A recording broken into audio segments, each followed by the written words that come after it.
திமுக அதிமுக ஒன்று சேர்ந்து ஒரு நடிகரை எதிர்கொள்றதுங்கிறது திமுக அதிமுக இருக்கிற பலவீனம். ரெண்டு பேர் ஒன்று சேர்ந்து அந்த மாதிரி முடிவெடுத்ததே தப்புங்கிறேன். எதிர்கொண்டிருக்கணும். இல்லை ஆட்சியே போனா போயிட்டு போகுது, ஆதரவு தெரிவிக்கணும், ரீஎலெக்ஷன் சந்திச்சிருக்கலாம்ல. நீங்க ஸ்டாலினுக்கு பதிலாக விஜய் வச்சு ரீப்ளேஸ் பண்ணிட்டீங்க இந்தியா கூட்டணியை. அப்போ ஸ்டாலின் அவர்கள் ஐசோலேட் ஆகிறார், தனித்து விடப்படுகிறார். எங்களுடைய நடைமுறை எப்பயுமே நட்பு ரீதியாக இருப்போம். மக்களால் தேர்ந்து எடுக்கப்பட்ட அந்த ஆட்சி முழுமையாக எடப்பாடியை ஆட்சி நிறைவேற்றணும்னு சொன்ன ஒரே தலைவர் தமிழ்நாட்டு அரசியல் தலைவரில் எங்கள் தலைவர் மட்டும் எழுச்சி தமிழர் மட்டும்தான். விசிகாங்கிற ஒரு அடையாளம் இல்லாதவர்கள் இங்கே பயணித்தவர்கள் விசிகாவில் அரசியல் பண்ண முடியாதுன்னு வெளியே போகிறானாங்க. அவர்கள் அறியாமலையும் ஒரே ஒரு தொண்டன் கூட யாரும் அவர் பின்னாடி போக மாட்டாங்க. யார் பின்னாடி சரி நானே போனாலும் பின்னாடி யாரும் வந்துட்டாங்க. அந்த மாதிரி நிலை எங்கள் தலைவர் யாரையும் அப்படி வளர்க்கலை. ஆச்சி மசாலா எந்த சமையலும் ருசி தேடும் ரகசியம் 20 ரூபாய். தமிழகம் எங்கும் கிளைகள் கொண்ட Annamal institute of hotel management and hospital management படிப்பில் சேர்வதற்கான அட்மிஷன் நடைபெறுகிறது. ரெட் நூல் தமிழ் நேயர்கள் அனைவருக்கும் வணக்கம். இன்று நாம் சந்திக்க போகும் சிறப்பு விருந்தினர் விடுதலை சிறுத்தைகள் கட்சியிலிருந்து பெரம்பலூர் இரா கிட்டு அவர்கள். சார் வணக்கம். வணக்கம். திமுகவும் அதிமுகவும் சேர்ந்து ஆட்சி அமைச்சா அது திமுகவோட எதிர்காலத்துக்கு சூனியமாக போயிடும், அதோட வரலாற்று பிழை அப்படிங்கிற ஒரு விஷயத்த சொல்லியிருந்தீங்க. இப்போ நம்ம திமுக கூட்டணியில் ஜெயிச்சுட்டு அமைச்சர் பதவிக்காக விஜய் கூட போறது வரலாற்று சாதனையா பார்க்கப்படும். இல்ல வரலாற்று சாதனை, இது ஒரு யுக்தி, அவ்வளவுதான். இது அவங்க பண்ண பிழை, நம்ம பண்ண யுக்தி. திமுக அதிமுக நான் ஒரு விஷயத்தை நான் போன நேரலையிலே சொல்லியிருக்கேன். திமுக அதிமுக ஒன்று சேர்ந்து ஒரு நடிகரை எதிர்கொள்றதுங்கிறது திமுக அதிமுக இருக்கிற பலவீனம். ஒரு நடிகர் நானே எல்லா இடத்துலையும் அவர் நடிகர் தான் சொல்லியிருந்தேன். இந்த தேர்தல் முடிவுக்கு பிறகுதான் அவர் கட்சி தலைவராக பரிணாமம் அடைஞ்சிருக்கேன். மக்கள் அவர் பரிணாமம் பெற்ற பிறகு மக்கள் அவர் அங்கீகரிச்சிருக்காங்க. இவங்க ரெண்டு பேர் ஒண்ணு சேர்ந்து அந்த மாதிரி முடிவெடுத்ததே தப்புங்கிற. End of the day power is the ultimate தப்புங்கிற.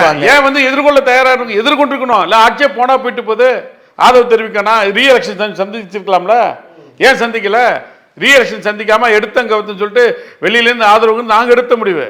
ஒரு ஜனாதிபதி ஆட்சி வந்துடக்கூடாது, ஆர்எஸ்எஸ் உள்ள பிஜேபி நுழைஞ்சிடக்கூடாது, நாங்கள் வெளியிலேருந்து ஆதரவுன்னு சொல்லி தளபதி ஸ்டாலின் அவர்கிட்ட திமுக தலைவர்கிட்ட சொல்லிட்டு நாங்கள் ஆதரவு கொடுத்தோம். ஜனாதிபதி ஆட்சிங்கிறது உடனடியாக அமல்படுத்திட போறாரா? ஏன்னா கேரளா சிஎமோட பதவியேற்பு எப்ப நடந்ததுன்னு உங்களுக்கு தெரியல. அது ஒரு வார டிஃபரன்ஸ் இருந்தது. இல்ல 15 நாள். ஏன் இவங்க மட்டும் 2 நாள் 3 நாள் டைம் தராங்க கவர்னர்?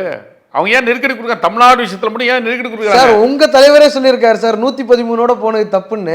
எது ஆதவர்ஜினாட்ட நான் பேசினேன், என்னப்பா நீங்க 108ஓட போயிருந்தீங்கன்னா கவர்னர் நெருக்கடி கொடுத்தாருன்னு இன்னொரு பக்கம் சொல்றீங்க. உண்மைதானுங்க. இவங்க பண்ண அவங்கள்ட்ட இருக்கிற பிழை, அதான் ஆலோசனை சரியில்லைங்கிறேன். நான் தொடர்ந்து சொல்றது அதான். அவங்க 108 வெற்றி பெற்றாங்களே, 108ஓட போய் லிஸ்ட்டை கொடுத்துணும். அதில் ஒரு தலைவர் 2 இடத்துல இருக்காரு, 107 எங்களோட உறுப்பினர் இருக்காங்க, ஆட்சி அமைக்க வாய்ப்பு கொடுங்க, சட்டசபையில் நாங்கள் மெஜாரிட்டியை காட்டணும் அப்படின்னு போயிருந்தாங்கன்னா இந்த சிக்கல் இருந்திருக்காது. பிரச்சனை இல்லாமல் யார் அப்போ ஆதரவு தெரிவிக்கிறாங்க. இந்த வாய்ப்பை, அந்த கேப்பை பயன்படுத்தி தான் கவர்னர் அவங்களுடைய அதிகாரத்தை பயன்படுத்தி திணிக்கிறாங்க. அந்த அதிகாரத்தை திணிக்கிறப்ப தமிழ்நாட்டில் நம்ம சமூக நீதி பேசுகிறோம், சாதி ஒழிப்பை பற்றி பேசுகிறோம், திருப்பி மக்கள் மத்தியில் தலையில் சிரமத்தை சுமையை சுமக்கிறதா, அல்லது இன்னாரும் ஒன்று மற்ற நம்ம கொள்கை எதிரிகள் உள்ள வரதுக்கு வாய்ப்பு கொடுத்துட முடியுமா, கொடுக்கக்கூடாங்கிற ஒரே ஒரு ஒற்றை காரணம் தான். வேறு எங்களுக்கு எந்த ஒரு மற்ற நினைக்கிற மேலே எந்த ஒரு நிர்பந்தமும் இல்லை, எந்த ஒரு எங்களுக்கு அழுத்தமும் இல்லை. 2029 இப்போ கூட்டணி கணக்குகள் மாறுது, அப்படி தானே சார்? ஒரு பக்கம் அதிமுக தேசிய ஜனநாயக கூட்டணியில் பயணிக்குது, பாமக, பாஜக, இன்னும் சொல்லப்போனால் அமமுக, தேமுதிக கூட போகலாம். நீங்கள் ஸ்டாலினுக்கு பதிலாக விஜய் வச்சு ரீப்ளேஸ் பண்ணிட்டீங்க இந்தியா கூட்டணியை. அப்போ ஸ்டாலின் அவர்கள் ஐசோலேட் ஆகிறார், தனித்து விடப்படுகிறார் அப்படின்னு எடுத்துக்கலாம். அது இந்தியா கூட்டணி விஷயத்தை தலைவர் இன்னும் 2 வாரத்தில் ஒரு முடிவெடுக்கிறேன்னு சொல்லிருக்காரு. கட்சி தலைவர் திமுக கூட்டணியா அல்லது இந்தியா கூட்டணியா? இல்ல அது சரி வரும். அமைச்சரவையில் பங்கெடுத்தாலே கூட்டணி அர்த்தமாயிருது. உண்மை இதுதான். இப்போ அமைச்சரவையில் நாங்கள் இடம் பெறோம் வச்சுங்க, அப்போ இந்த கேட் க்ளோஸ் ஆகுது. அப்போ என்ன சொல்லுவோம், நாங்கள் எங்களுடைய நடைமுறை எப்பயுமே நட்பு ரீதியாக இருப்போம். தேர்தல் ரீதியாக ஒரு ஆட்சி 5 ஆண்டு காலம், என் எடப்பாடி 4 வருஷம் ஆட்சி ஆண்டப்போ அம்மையார் இறந்த பிறகு எத்தனை கூவத்தூர் ஆட்டமெல்லாம் உங்களுக்கு தெரியுங்கள.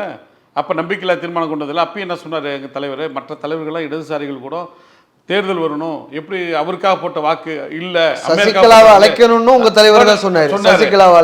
அப்படியாப்பட்ட தலைவர் மக்களால் தேர்ந்து எடுக்கப்பட்ட அந்த ஆட்சி முழுமையாக எடப்பாடியை ஆட்சி நிறைவேற்றணும்னு சொன்ன ஒரே தலைவர் தமிழ்நாட்டு அரசியல் தலைவரில் எங்கள் தலைவர் மட்டும்தான், எழுச்சி தமிழர் மட்டும்தான்.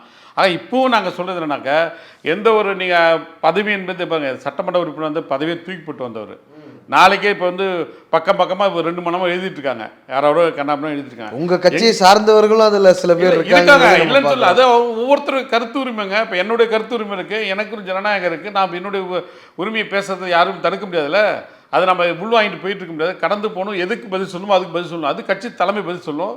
எங்களுக்கு பதவி என்பது தற்காலிகம் தான். இது எங்களுக்கு நிரந்தரமான கொள்கை தான் நிரந்தரம்ங்கிறீங்க. இல்லைங்க, கொள்கை தான் நிரந்தரம். கொள்கை தான், கோட்பாடு தான் நிரந்தரம். கொள்கை கோட்பாடு தான் ஒரு கட்சி வழிநடத்தும். ஒரு தலைவரை முதன்மைப்படுத்தி அந்த கொள்கை கோட்பாடு தான் ஒரு கரிஸ்மாட்டிக் லீடராக மாறி இருக்காரு. உங்க கட்சி தலைவரை பார்க்கறதுக்கு முதலமைச்சர் விஜய் அவர்கள் வர்றாரு.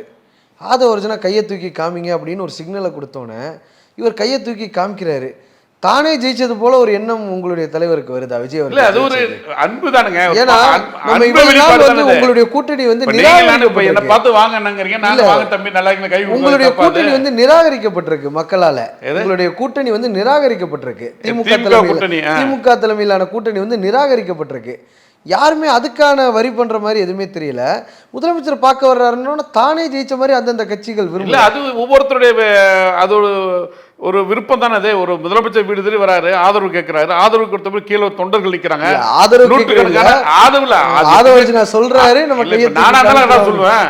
ஆதவர்ஜுனுங்கிறது அவர் ஒரு ஆரம்பத்தில் என் கட்சியில் இருந்தவர், 2 வருஷம் எங்களோட பயணித்தவர்.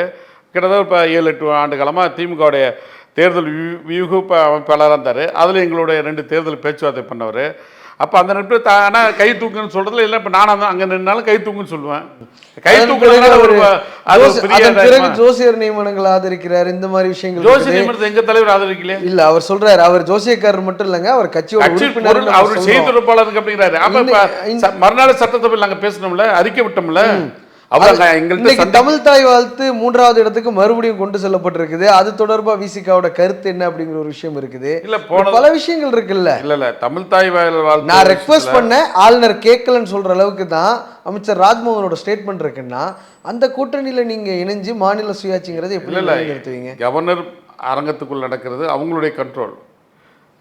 தமிழ்நாடு அரசு நிகழ்ச்சி நடத்தி அதுக்கு ஒரு விளக்கம் கொடுத்துட்டாங்க. முதல் பதவியேற்பு 10 கொடுத்தாங்க.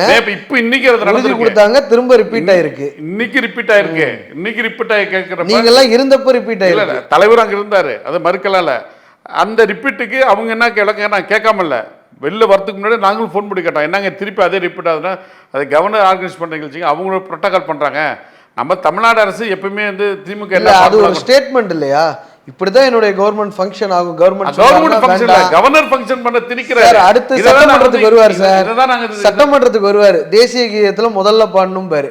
கவர்னர் சொல்லிட்டாரு நாங்க பண்றோம்னு சொல்லி அப்படியெல்லாம் பண்ண முடியாது. அது மக்கள் அது தமிழ்நாடு இருக்கும்போது நடந்தது. தமிழ்நாடு அரசு நடந்தது. அது ஆர் என் ரவி வெளிநடப்பு பண்ணாங்களா இல்லையா? உடனே போயிட்டாரா இல்லையா? இல்ல, அது ஆர் என் ரவி தான் வெளிநடப்பு பண்றாரு. ஸ்டாலின் அதை போட மாட்டேன்னு சொன்னாரு. அதை போட மாட்டேன். ராஜ்மோகனோட ஸ்டேட்மெண்ட் வெளிப்படையா தெரியுது சார். நான் ரெக்வெஸ்ட் பண்ணா அவர் கேட்கல, நாங்க விட்டுட்டோங்கிற அளவுக்கு தானே அவங்களுடைய ஸ்டேட்மெண்ட். மந்திரி சபை அமைக்கிறதுல அவங்களுடைய ஒரு மந்திரி சபை அமைக்கிறது யாருடைய வேலை? கவர்னரோட வேலை. நாங்கள் அதனால தான் மும்மொழி கொள்கை இருக்கிறது, இருமொழி கொள்கையை தமிழ்நாட்டு அரசியலில் தமிழ்நாட்டு ஆட்சி மொழியிலே இருக்குது. இருமொழி கொள்கை தான். 3வது மொழி கொண்டு வரக்கூடாது தடுக்கிறது ஆரம்பத்திலேருந்து திராவிட இயக்கங்கள் அது போராடி கொண்டதாக. அதே பாணியில் இவங்களும் அதை தான் சொல்லியிருக்காங்க. இருமொழி கொள்கை தான் ராஜ்மோகன் அமைச்சர், பள்ளிக்கல்வித்துறை அமைச்சர் சொல்லியிருக்காரு. தம்பி ஆதவர்ஜுன் சொல்லியிருக்காப்ல, அமைச்சரும் சொல்லியிருக்காரு. இது இப்போ அவர் தான் உறுதியும் கொடுத்தாரு. மே 10ஆம் தேதி இனிமேல் அது நடக்காது. மே 10ஆம் தேதி கொடுத்தாரு. 11ஆம் தேதி 9ஆம் தேதி தற்காலிக சபாநாயகர் நடக்கிற நிகழ்ச்சி தான் நடந்தது. 10ஆம் தேதி நடந்தது, இன்னைக்கு நடந்தது. பார்ப்போம், அடுத்த கட்டம் மாற்றம் வரும்ல. மாற்றம் வரேன். அடுத்த கட்டம் நாங்கள் என்ன பண்ணணும்? இறுதி 2 கேள்விகள் சார். இது வரைக்கும் தமிழ்நாடு வரலாற்றிலேயே 7 பட்டியலின அமைச்சர்கள் இருக்கிறாங்க. உங்கள் கட்சியுடைய வன்னியர் சாபீஸா சேர்ந்தாருன்னா 8, மிகப்பெரிய சாதனை. யாருமே பண்ணாத ஒரு சாதனை விஜய் பண்ணியிருக்கிறார். உண்மையிலே பாராட்டத்தக்கது. திராவிட கட்சிகள் என்னதான் சுயமரியாதை சமூக நீதினு பேசினாலும் அதிகபட்சமாக 4 தான் கொடுத்துருக்குறாங்க. புதுசாக வந்து ஒரு நடிகராக இருந்து கட்சி ஆரம்பித்த முதலமைச்சர் விஜய் அவர்கள் 8 பேரை கொடுக்க போகிறாருங்கிறது ஒரு வரலாற்று நிகழ்வு தான், மாற்றுக்கருத்தே இல்லை. அதே வேளையில் 2 பார்ப்பனர்கள் அமைச்சரவையில் இருக்காங்க. இந்து சமய அறநிலைத்துறையை கொடுக்குறாரு. எப்படி பார்க்குது? இப்போ நீங்கள் ஸ்டார்டிங்கில் எப்படி வந்து செக்குலிஷத்தை பற்றி கேட்டீங்க, விஜய் ஒப்பிட்டு அது மாற்றத்துக்கான விளக்கம் கொடுத்தேன். இப்போ நீங்கள் கேட்டாலும் கேட்கட்டாலும் இந்த கொஷின் நானே கொடுக்குறதா தான் இருந்தேன், நானே பதில் சொல்கிறதா தான் இருந்தேன். அந்த கேள்விக்கு 7 அமைச்சரவை கொடுத்துருக்காரு. இதே நமது சேனல் நினைக்கிறேன், இல்லை இன்னொரு தனியார் சேனல் நேரில் சொன்னேன். பள்ளி கல்வித்துறை வந்து யூகத்தில் ஒரு பட்டியல் போட்டாங்க. வெங்கடராமன் சொல்லிட்டு முதலமைச்சர் பதவியேற்ற உடனே போட்டாங்க. அப்பயும் கடுமையாக எதிர்ப்பு தெரிவித்து விசிகாவும் இடதுசாரிகள் தான், தமிழ் தேசிய உணர்வாளர்களும் எதிர்ப்பு தெரிவித்தாங்க. ஆனால் அவருடைய அறிவிப்பு என்னாச்சு, கடைசியில் அவரை வந்து வேற ஒரு துறைக்கு போட்டாங்க. ராஜ்மோகன் வந்து பள்ளி கல்வித்துறைக்கு போட்டார். இப்போ வந்து 7 ஆனதுக்கு அப்புறம் ஆமாம் அந்த மாதிரி ஒரு பின்னடைவை சந்தித்து நாங்களும் எங்கள் தலைவரும் சொன்னாங்க, நாங்களும் சொன்ன ஊடக வாயில சொல்கிறோம். இப்போ வந்து 7 அமைச்சரவை, இது பெரிய புரட்சிகரமான மாற்றம், நம்ம மறுக்கலாம் இல்லை. அது நான் தமிழக முதல்வர் விஜய் அவர்களுக்கு நாங்கள் விடுதலை பட்டியலின சமூகத்திலிருந்து அமைச்சர்கள் இருந்தாலும் ஒரு பார்ப்பனர் கூட இல்லை திமுக ஆட்சியில. இப்ப 7 பட்டியலின உறுப்பினர்கள் இருக்காங்க, 8 பேர் இருக்காங்க, 2 பார்ப்பனர்கள் வர்றாங்க. வெற்றி பெற்றிருக்க மாட்டாங்க, இல்லாம இருந்திருப்பாங்க உறுப்பினர்கள். ஆனா இந்த நேரலை வாயிலாக நான் தமிழக முதல்வருக்கு வைக்க வேண்டிய ஒரு கோரிக்கை என்னன்னாக்க, இந்து அறநிலைத்துறையை வந்து நானே இது மனசுக்குள்ளே அந்த அறிவிச்சதுலேருந்து ஒரு ஓட்டம் இருந்து யார் கைக்கு போகக்கூடாதுன்னு போராடினீங்களோ. ஆனா அந்த தம்பி வந்து அந்த அமைச்சர் வந்து பேட்டி கொடுத்துருக்காரு. வெளியில வந்தவொடனே நான் வந்து ஊழலற்ற நேர்மையான ஒரு துறையை பெரிய கோயில்ல குடமுழக்கு தமிழ்ல நடக்குது, அதை எதிர்த்து பதிவு போட்டவர் தான் இப்போ அமைச்சராக இருக்கக்கூடிய ரமேஷ் அவர்கள். ஆமா, அந்த ட்வீட்டை கூட நான் உங்களுக்கு அனுப்புறேன். அப்படிங்கும்போது இது எந்த விதத்தில் நீங்க ஜஸ்டிஃபை முதல்வருக்கு வைக்கிற கோரிக்கை, இந்த நலத்துறையை ஒரு தலித் பிரதிநிதிக்கு கொடுக்கணும், காமராஜர் மாரி கொடுக்கணும். காமராஜர் பக்தர் அவங்களுடைய ஆட்சி காலத்தில் எப்படி இருந்ததோ தட்சிணாமூர்த்தி கொடுத்தோம்னு எங்களுக்கு கொடுக்கணும், எங்களுக்குன்னு இல்லை தலித் பிரதிநிதியாக ஒருத்தருக்கு கொடுக்கணும்னு தமிழக முதல்வர் ஒரு வேண்டுகோளாக வைக்கிறோம். ரெண்டாவது வந்து இன்னொன்று, இந்த ஆதி திராவிட நலத்துறை இருக்குல்ல, ஆதி திராவிட நலத்துறையை ஆதி திராவிட பட்டியலின சமுதாயத்தில் அவங்களோட பிரதிநிதி கொடுக்க கூடாது இருக்குது. இப்போ அதுக்கு வந்து அமைச்சர் இன்னும் நியமனம் செய்யப்படல. உங்க கட்சியுடைய அமைச்சராக வன்னியரசு வந்து அவருக்கு அந்த துறை தானே ஒதுக்கப்படுது. எங்களுக்கு இந்து நலத்துறை கொடுத்தா நாங்கள் ரன் பண்ண மாட்டோமா? கொடுத்தா சந்தோஷம் தான், உங்களுக்கு நானும் சந்தோஷம் தான் படுவேன், அதுல எந்த மாற்று கருத்தும் இல்லை. ஒரு வரலாற்று சிறப்பு மிக்க நிகழ்வு நடந்தால் அது ரொம்ப பெரிய சந்தோஷமான விஷயம் தான். அதாவது அமையணும்னு நாங்கள் விரும்புகிறோம். ஒரு கண்டிப்பாக ரீகன்சிடர் பண்ணணும் அப்படிங்கிறீங்க. கண்டிப்பாக இது வந்து சமூக வலைத்தளத்தில் அந்த ரமேஷ் அறிவிச்ச பிறகு ஒரு விவாத பொருளாயிட்டு இருக்கு. வந்த செய்திகள் நாங்களும் முதலமைச்சர் கவனத்துக்கு அனுப்பியிருக்கோம். அறநிலைத்துறை எந்த விஷயத்துக்காக கொண்டு வரப்பட்டதோ அதுவே டைவர்ட் ஆயிருக்கு. அது மாற்றம் கன்சிடர் பண்ணணும் நான் விரும்புகிறோம். ஆதி திராவிட நலத்துறை வந்து உண்மையிலுமே தலித்துகளுக்கு தான் கொடுக்கணும் வச்சுல, தலித் அல்லாதவர்கள் தலித் மக்கள் மீது பற்று உள்ள சிலர் இருப்பாங்களே சமூக ஆர்வலர்கள், அதுலதான் என்ன வருதுன்னா ஒப்படைச்சு அவர்கள் அதுதான் ஏடிடபிள்யூனா ஒரு தலித், இந்து சமய அறநிலைத்துறைனா ஒரு பிராமணரு, அதே மாதிரி மீன்வளத்துறைனா ஒரு மீனவர் சமுதாயத்தை சார்ந்தவருக்கு தான் தெரியல. இப்ப இவங்களுக்கு அது என்ன மாற்றங்கிறது வந்து அது ஒரு நீங்க நினைக்கிற ஒரு விஷயத்துல மட்டும் மீன்வளத்துறையில வந்து ஏன் அப்படி பண்றாங்கன்னு எனக்கு ஒரு அனுபவ ரீதியா இருந்தாங்க. தூத்துக்குடியில அந்த கடற்கரை ஒட்டி அவங்கள மனநிலை, மக்களுடைய மனநிலை, அவங்களுடைய வாழ்வாதாரம், அவங்க எந்த நிலைக்கு போறாங்க, எப்படி எல்லா சிரமம் சந்திக்கிறாங்க, அண்டை நாட்டு பிரச்சனை, இலங்கை வங்கதேசம் போன்ற நாட்டு பிரச்சனை, இதெல்லாம் வந்து அவங்க ஒரு எல்லாத்தோட உறவா ஒரு சொந்த பந்தமா இருப்பாங்க. அந்த ஒரு முதலமைச்சர் விஜய் அவர்களுடைய இந்த நலத்துறையை நம்ம ஒப்பிட முடியாது. இது எல்லாமே முதலமைச்சர் விஜய் அவர்களுடைய தன்னிச்சையான முடிவு, நம்ம யாருமே அதில் தலையிட முடியாது. நம்ம ஜஸ்ட் கோரிக்கை தான் வைக்கிறோம். இல்லை, நான் இப்போ ஒரு கோரிக்கை தான் வைக்கிறேன். என்னோட வேண்டுகோள், விடுதலை சிறுத்தைகளுடைய வேண்டுகோள், என்னுடைய வேண்டுகோள். இது வந்து எங்கள் பார்ட்டி சார்பாக நான் சொல்கிறதா என்னுடைய விருப்பத்தை சொல்கிறேன். இறுதி கேள்வி சார், எல்லாரும் கருத்து தெரிவிக்கிறாங்க, உங்கள் கட்சியிலேருந்து வரவேற்கிறாங்க, எதிர்க்கிறாங்க, என்னென்னமோ பண்ணுறாங்க. உங்கள் கட்சியுடைய பிரின்சிபல் செக்ரட்டரி, முதன்மை செயலாளர், முன்னாள் சட்டமன்ற உறுப்பினர் ஆலூர் சானவாஸ் அவர்கள் இப்போ வரைக்கும் வாழ்த்தியோ எது பண்ணியுமே பெருசாக ட்வீட் போட்ட மாதிரி ஒன்றும் பார்க்க முடியலையே சார். பதவி ஏற்றுக்கிட்ட அன்னைக்கு ஒரு வாழ்த்து செய்தி மாதிரி போட்டார், தமிழ் தாய் வாழ்த்து கண்டனங்களோட சேர்ந்து. அதன் பிறகு எந்த ட்வீட்டுமே போட்ட மாதிரி தெரியல, எந்த கருத்துக்களையுமே வெளிப்படுத்த தெரியல. அவர் திமுகவில் சேர போறாருங்கிற ஒரு விஷயத்தை சொல்றாங்க. வந்துகிட்டு தான் இருக்கு. எனக்கே காலையில் 2 பேர் ஃபோட்டோஸ்லாம் அனுப்புனாங்க. அது பழைய ஃபோட்டோ புது பண்ண நான் வெரிஃபிகேஷன் பண்ணல, என்ன செக் பண்ணல. அப்படி ஒரு மனநிலை வந்து நேற்று காலையிலேருந்து இரவு 11 மணிலேருந்து நேற்று தலைவரோடு தான் இருந்தார். நானும் அவர் கூட தான் இருந்தேன், தலைவரோடு தான் இருந்தார். நேற்று ஃபுல்லாக தலைவரோடு தான் இருந்தார். யூகத்தில் வர செய்திக்கெல்லாம் நான் பதில் சொல்ல முடியாது. இன்னொன்று வந்து அது அவருடைய மனநிலை பொறுத்து இருக்கு.